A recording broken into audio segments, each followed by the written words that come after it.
Makanya di Quran dikatakan ara'aital ladzi yukadzibu bidin, celakalah para pendusta agama. Fazalikal ladzi yadul yatim, mereka yang mentelantarkan yatimnya. Kalian sholat hanya raganya saja, yatimnya nggak diikutin karena nggak tahu siapa yang harus disembah. Itu pendusta agama. Makanya habis sholat tetap kan marah-marah, tetap jengkel kan? Iya kan? Kan tidak berubah kan? Iya. Setelah saya jelaskan secara rinci cara mencapai nikmat Allah, caranya sudah saya kasih. Silakan 10 jalan yang diajarkan surah Al-An'am 151, 152, yang oleh Quran surat Al-An'am ayat 161 dikatakan dinan qayyiman, agem. 10 itu. Silakan. Kan banyak yang dewasa tapi masih dicekoki oleh doktrin dan dogma sehingga susah untuk terbuka. Nerima yang barunya susah. Itu namanya kekanak-kanakan. Maka di surat Al-Kahfi, waktu Musa berguru kepada Khidir, maka anak kecil dibunuh. Itu Khidir bukan membunuh anak kecil sebetulnya. Itu hakikat. Khidir itu sedang membunuh sifat kekanak-kanakan yang ada pada dirinya Musa. Kan mau belajar ilmu mengenal Tuhan. Nikmat Islam tuh yang mana? Gak ngerti. Nikmat Islam tuh nikmat berserah diri. Begitu berserah diri total pada Allah, gak ada masalah. Nikmat itu, damai sekali. Itu harus dipraktekkan, jangan cuma ngomong.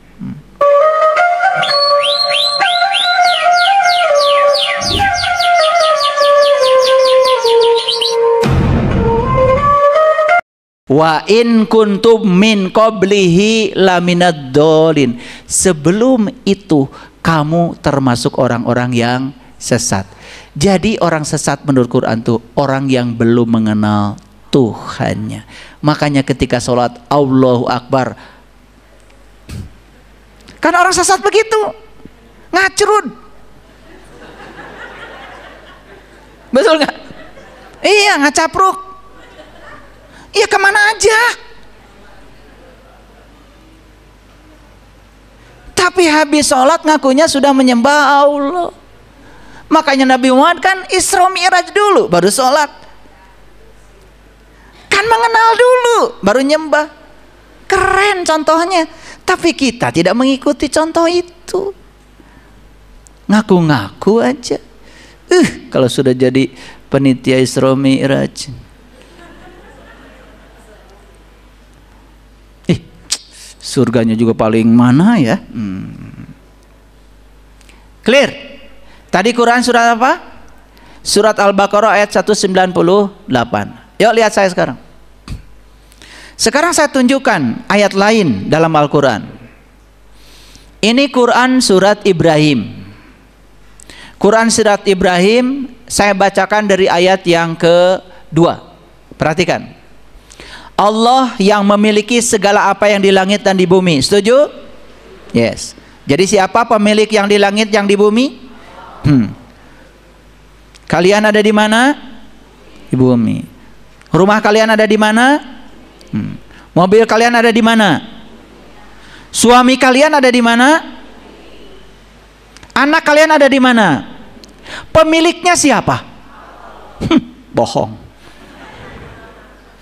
Kalian kalau ngaji satu ayat aja, Allah memiliki segala apa yang di langit dan di bumi, ya sudah. Kalian jangan posesif, jangan merasa memiliki. Karena begitu kalian merasa memiliki, kalian takut kehilangan yang kalian miliki. Itu sumber penderitaanmu. Jadi siapa yang memberitakan kamu? Allah atau dirimu? Allah. Enak aja. Allah justru memerdekakan. Allah pemilik apa yang di langit dan di bumi. Gak ada milikmu. Ya sudah, selesai. Paham? Yang sebelah sini harus tahu. Dan kecelakaanlah bagi orang-orang yang tertutup. Jadi orang yang tertutup. Jadi orang kafir itu bukan orang yang berbeda keyakinan dengan kita. Udah gak zaman lagi.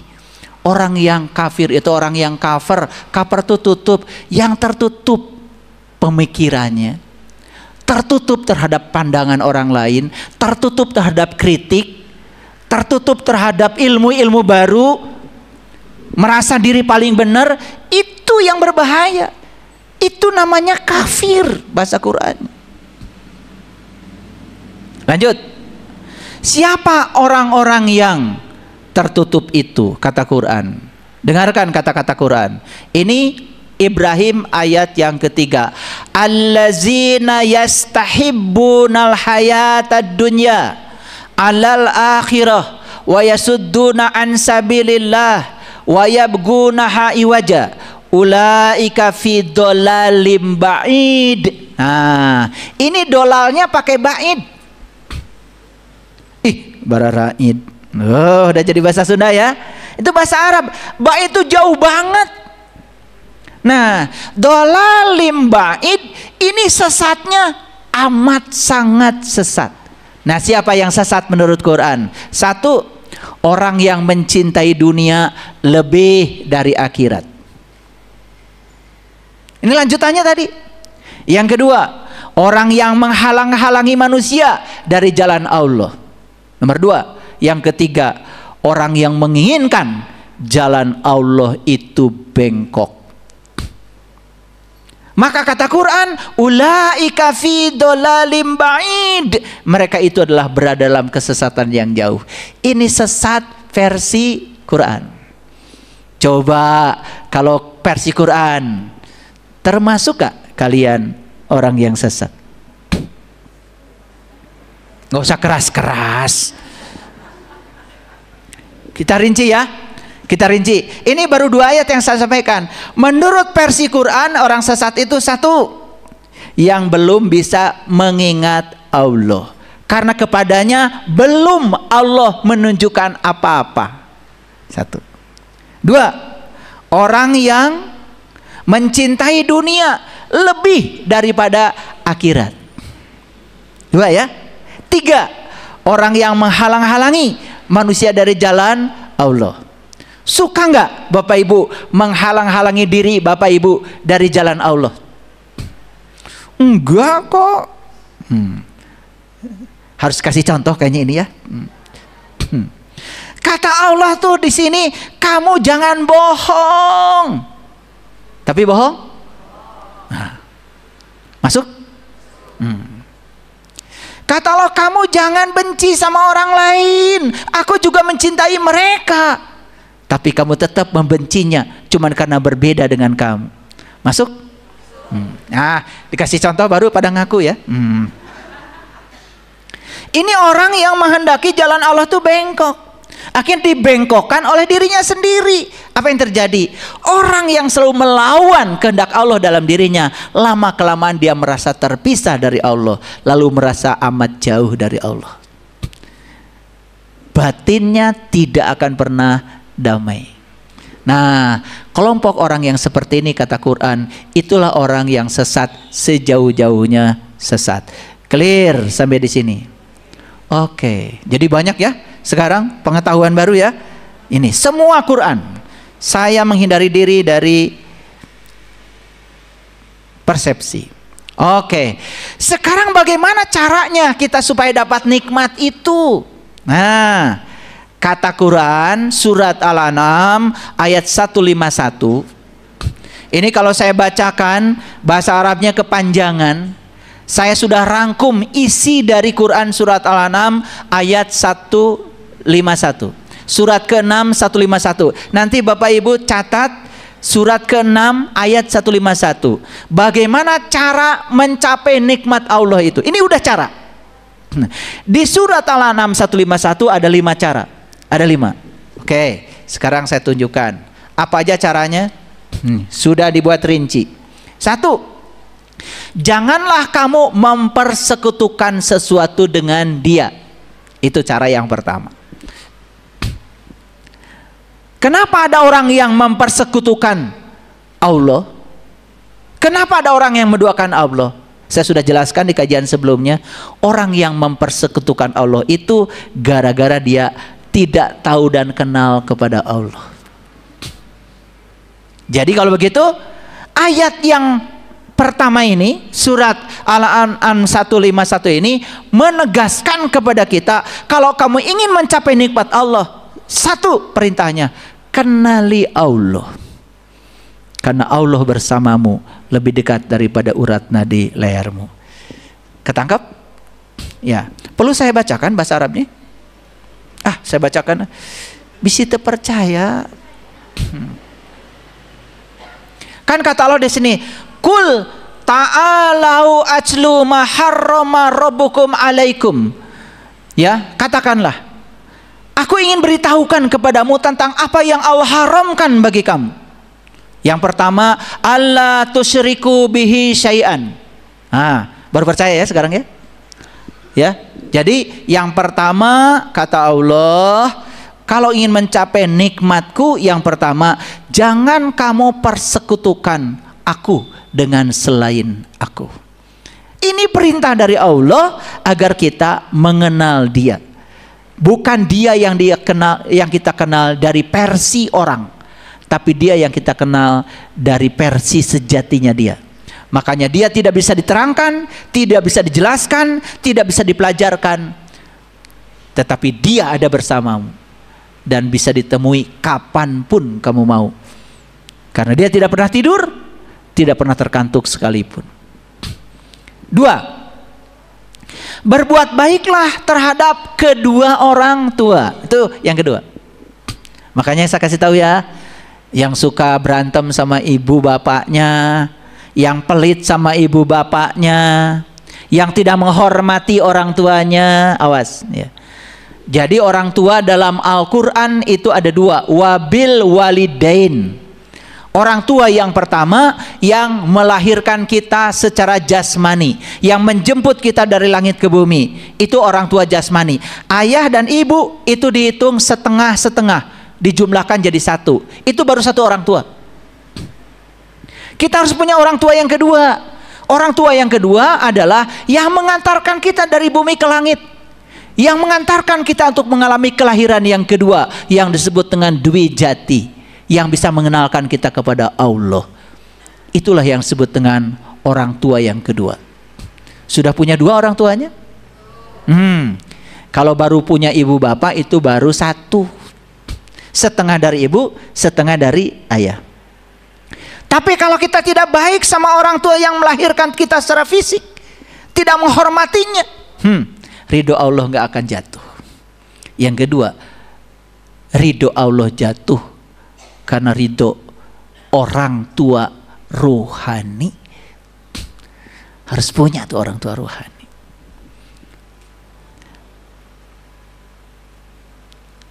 Itu cara kedua. Cara yang ketiga, janganlah kamu membunuh anak-anak kamu karena takut kemiskinan. Kami akan memberi rezeki kepadamu dan kepada mereka. Awas. Kasus aborsi sekarang ini terjadi di mana-mana. Itu cara yang ketiga. Keluarga berencana tidak membunuh. Keluarga berencana membatasi kelahiran. Jangan salah kaprah. Sudah catat? Oke. Yang keempat, janganlah kamu mendekati perbuatan-perbuatan yang keji, baik yang nampak diantaranya pun yang tersembunyi. Bagaimana kita mau mencapai nikmat Allah? Setiap hari kita berlawanan dengan Allah. Ya, setiap kita berlawanan dengan Allah, berarti kita itu sedang melakukan perbuatan keji. Keji. Dari dalam bilang, tolong dia, kasihan. Perhitungan banget. Egois. Yang kelima, janganlah kamu membunuh jiwa yang diharamkan Allah, melainkan sesuatu dengan sesuatu yang benar. Hadirin, setiap hari kita membunuh. Jiwa-jiwa yang hidup Saya tidak membunuh manusia. Ya Allah, yang namanya hidup itu bukan hanya manusia, hewan, tumbuhan, mereka semua hidup. Dan kita setiap hari terus melakukan itu. Kita menciptakan sebab yang menimbulkan rasa sakit kepada makhluk lain. Masih suka membunuh?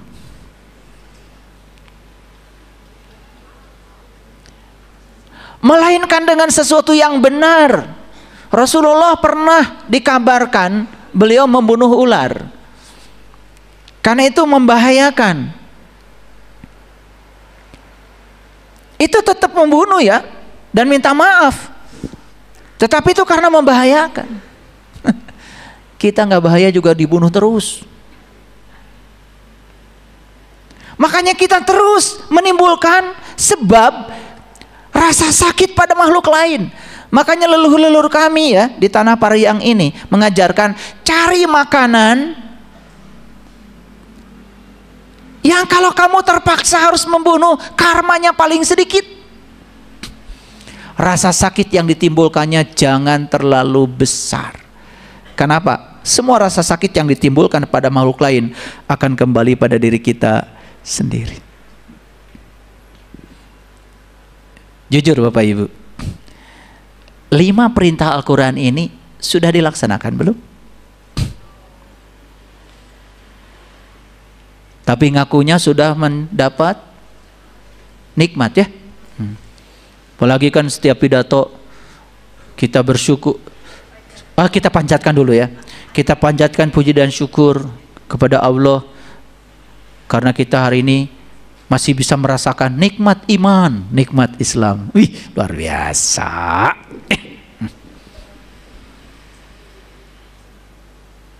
Begitu tanya nikmatnya apa? Ada nikmat iman teh yang mana? Nikmat Islam tuh yang mana? Gak ngerti. Nikmat Islam tuh nikmat berserah diri. Begitu berserah diri total pada Allah, gak ada masalah. Nikmat itu, damai sekali. Itu harus dipraktekkan, jangan cuma ngomong. Nah, dalam Quran surat Al-An'am ayat 152 ada lanjutannya. Tadi baru berapa? 5. Nomor 6. Janganlah kamu dekati harta yatim kecuali dengan cara yang baik hingga sampai ia dewasa. Mengerti? Mengerti apa tidak? Sudah tahu harta yatim? Gak pakai anak. Harta yatim. Wala taqrabu malal yatim, gak pakai anak. Yatim itu yang tak beribu, yang tak berbapak, yang tidak pernah dilahirkan, yang ditiupkan.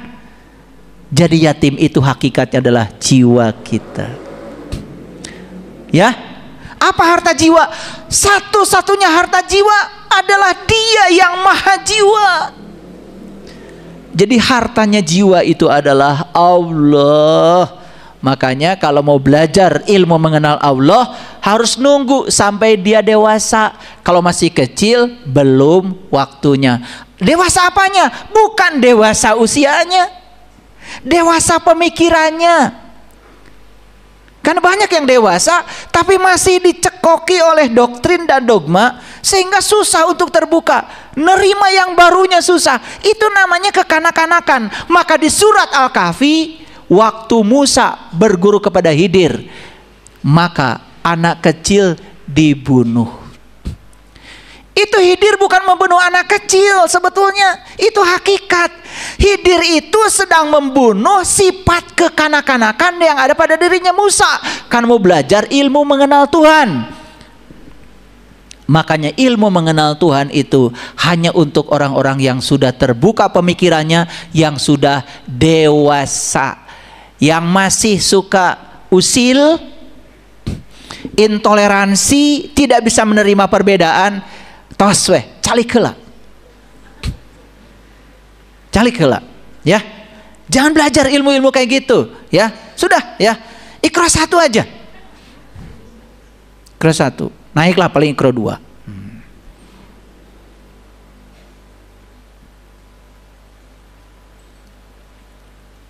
Paham sekarang harta yatim? Siapa yatim?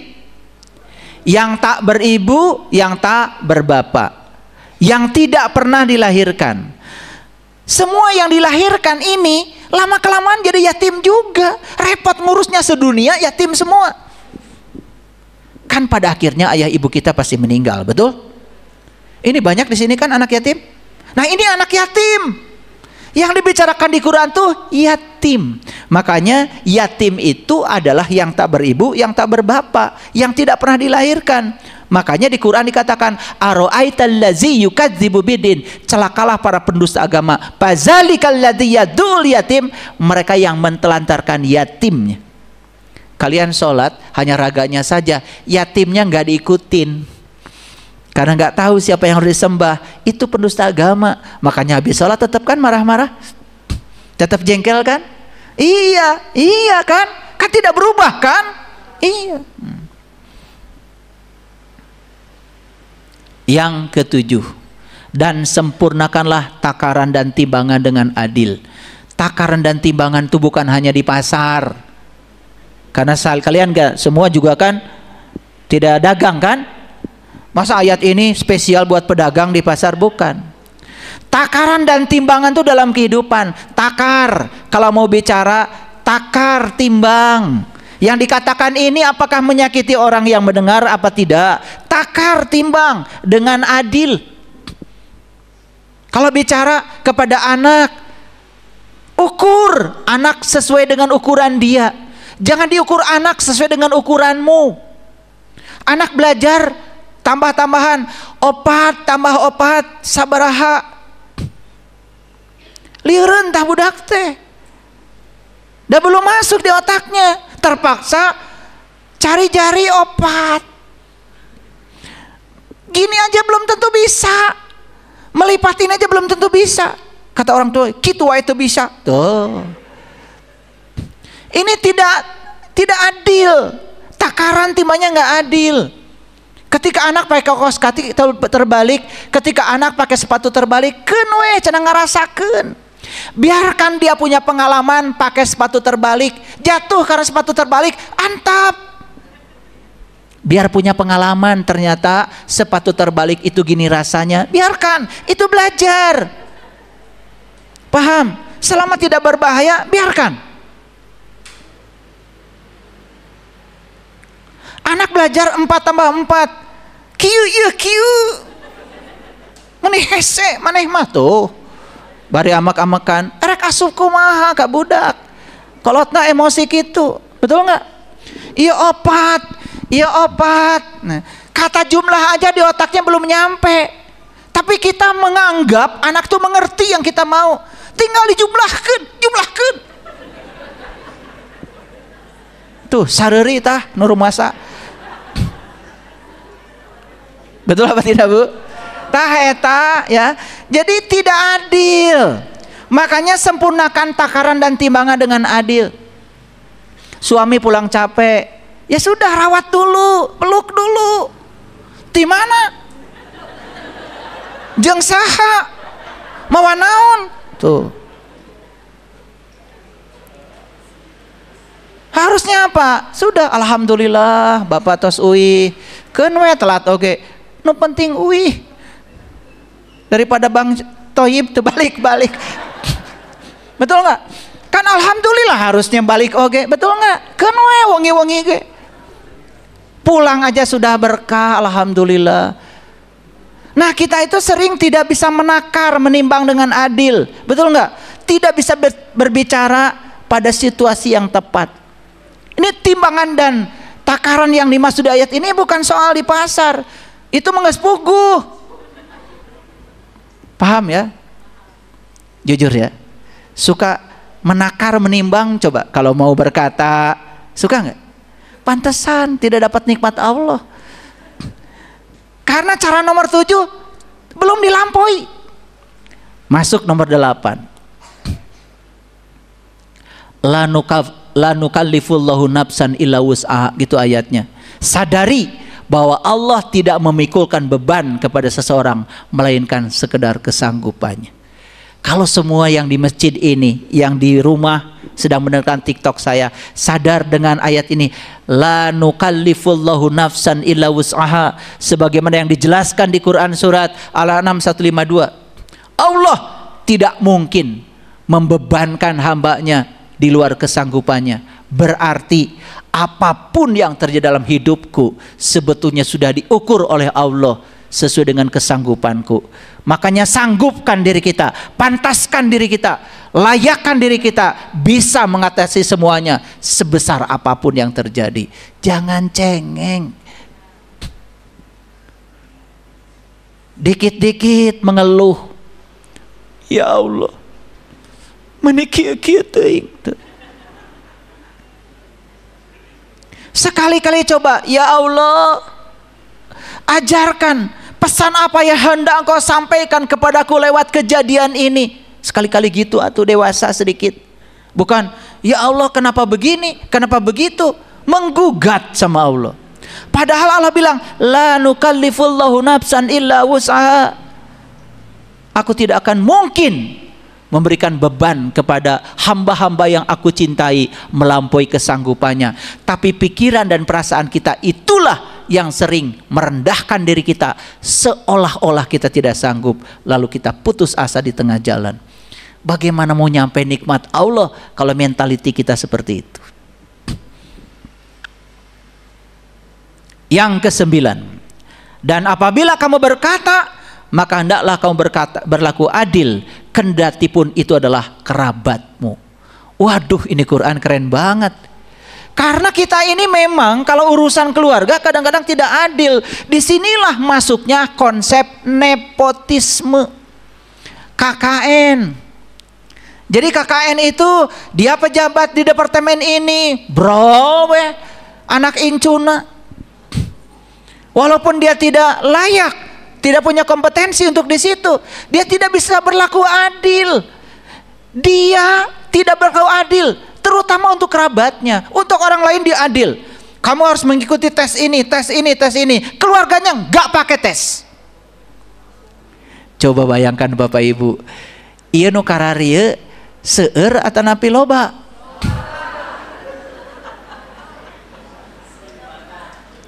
Bahkan mohon maaf ya, mohon maaf, bahkan saya mendengar ini isu, semoga nggak benar. Katanya kalau ingin dipercepat itu naik haji, bisa nyogok. Isu, semoga nggak benar.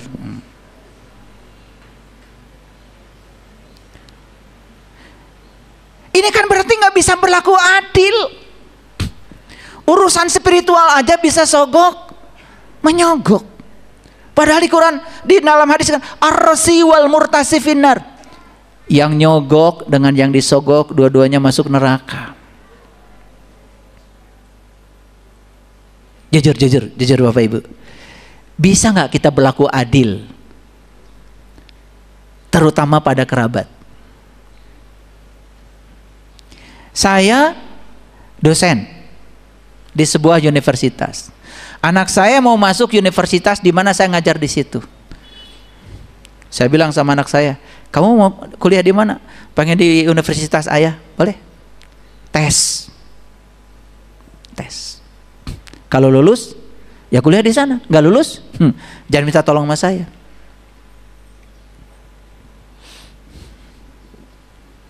Ya, nih. Di Indonesia ini, yang namanya KKN ini, aduh, sudah luar biasa. Pantas ya nggak dapat nikmat Allah. Nih saya kasih tahu, sepanjang kita tidak bisa berlaku adil dalam berkata, terutama pada kerabat, kita terhindar dari nikmat Allah. Dan yang ke-10, penuhilah janjimu kepada Allah. Apakah kita pernah berjanji kepada Allah? Pernah. Ketika kita di alam alastu, kita ditanya alastu birabbikum, saat itu kita berkata qalu bala syahidna. Harusnya kesaksian itu dibawa ke dalam kehidupan kita sehari-hari, bahwa Allah bersama kita. Beliau bicara tanpa kata, beliau bicara tanpa suara, tapi kata-kata Allah itu jelas terdengar di sini. Itu yang disebut dengan suara kebenaran. Ikuti saja itu. Maka 10 jalan ini oleh Allah di dalam Quran surat Al-An'am ayat 153 dikatakan, wa anna hada sirati mustaqima fattabi'uhu, dan bahwa ini adalah jalanku yang lurus, ikuti dia. Ulangi ya. Jadi jalan yang lurus ada berapa tadi? Ada 10. Kata Allah, wa anna hada sirati mustaqima fattabi'uhu wa la tattabi'us subula fatafarraqa bikum an sabilihi. Janganlah kamu mengikuti jalan-jalan lain yang mencerai-beraikan kamu dari jalannya. Mengerikan ya. Agama itu sekarang menjadi alat yang sangat mudah untuk mencerai-beraikan kemanusiaan kita. Bahkan hanya berbeda urusan syariat aja bisa bercerai-berai. Karena kita ada orang yang merasa diri lebih punya otoritas, lalu berhak untuk menghakimi pihak lain. Ini masalah kita. Ini masalah kita. Ya. Jadi wa anna hada sirati mustaqima fattabi'u. Mana siratal mustaqim? Sudah ditunjukkan. 10 jalan sudah saya tunjukkan. Dan inilah jalan siratal mustaqim. Ikuti jalan itu, kamu akan sampai pada nikmatnya Allah. Dipungkas dengan satu ayat di Quran surat Al-An'am ayat 161. Kul innani hadani rabbi. Katakanlah, ini Allah bilang sama Nabi Muhammad, katakanlah hai Muhammad, kul, katakanlah, innani hadani rabbi ila sirati mustaqim. Sesungguhnya aku telah ditunjuki oleh Tuhanku kepada jalan yang lurus. Apa itu?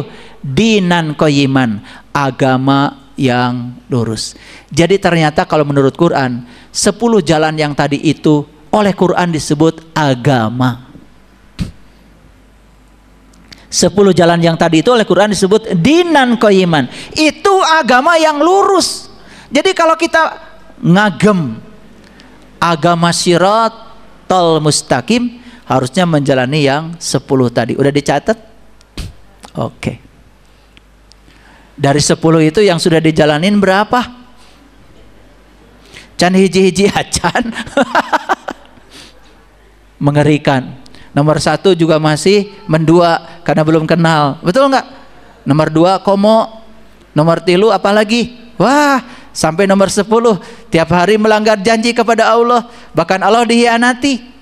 Allah aja yang dekat dengan kita tidak dihargai kata-katanya, tidak dihargai petunjuknya. Dibantah terus. Kata Allah, jangan korupsi, korupsi. Jangan nyolong, nyolong. Jangan nyakitin orang, nyakitin. Wah, tiap hari melakukan perbuatan begitu, ngaku-ngaku ahli surga. Apa kabar?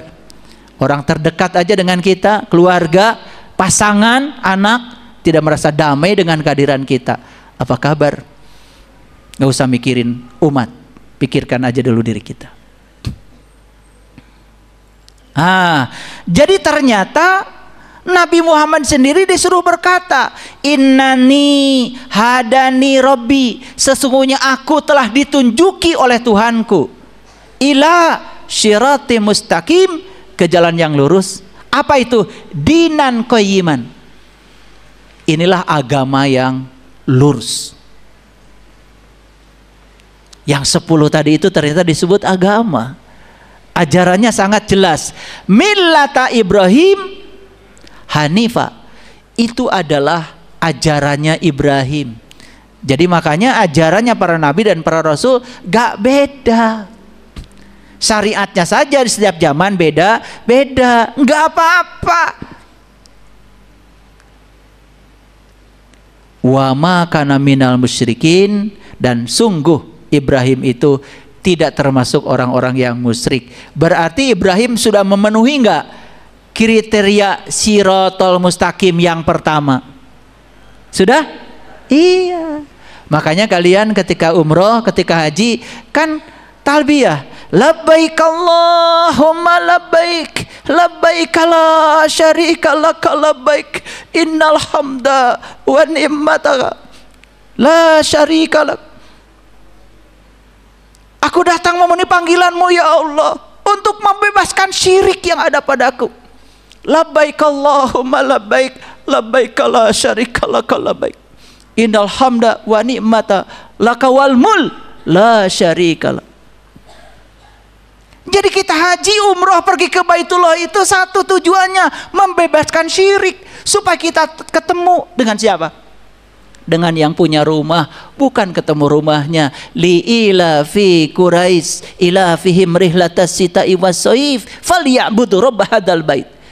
Jangan sembah rumahnya, kata Allah, sembah yang punya rumah. Hadirin, setelah saya jelaskan secara rinci cara mencapai nikmat Allah, caranya sudah saya kasih.